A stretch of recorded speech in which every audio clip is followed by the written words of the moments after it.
Guys, dumating na yung ating 100 watts na incandescent. So gagawa tayo ng test bulb.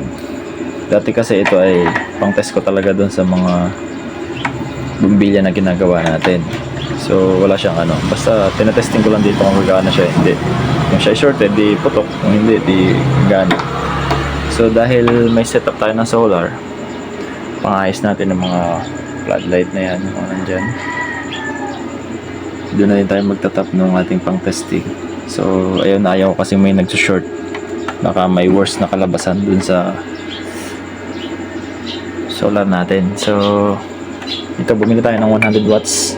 Marami pa nga pala yan. Sa mga gustong 100 watts, meron ako dito stocks.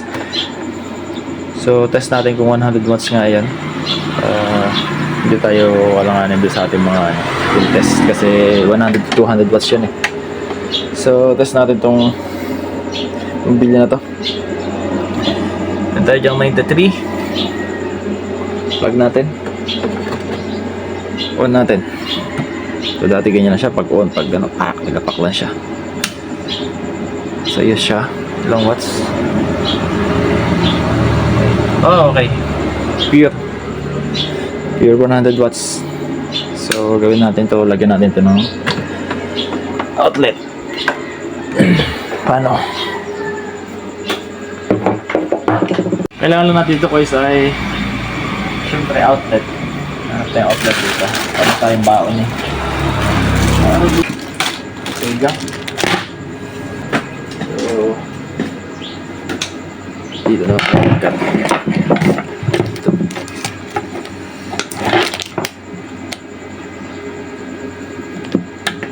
Bali, wala nga lang siyang direct.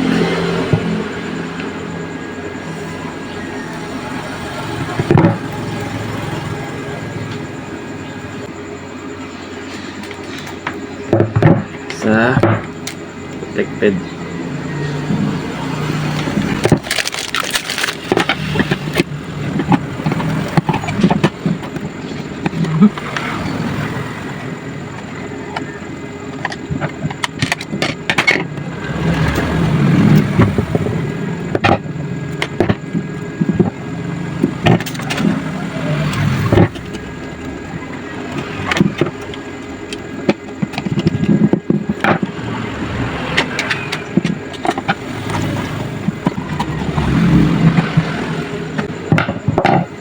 So yun, meron tayong test bulb. Tapos na.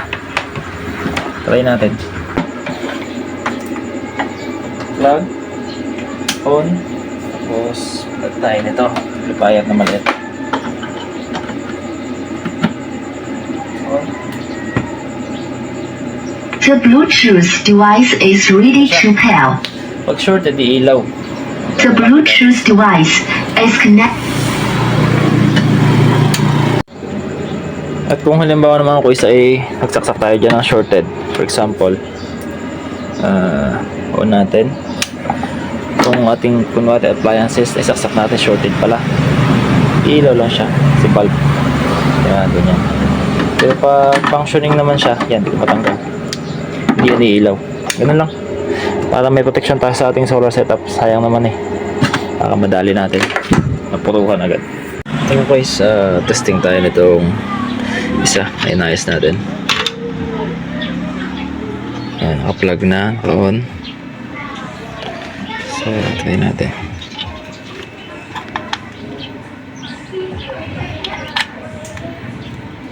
Yun. Pinatay natin. Try din siya.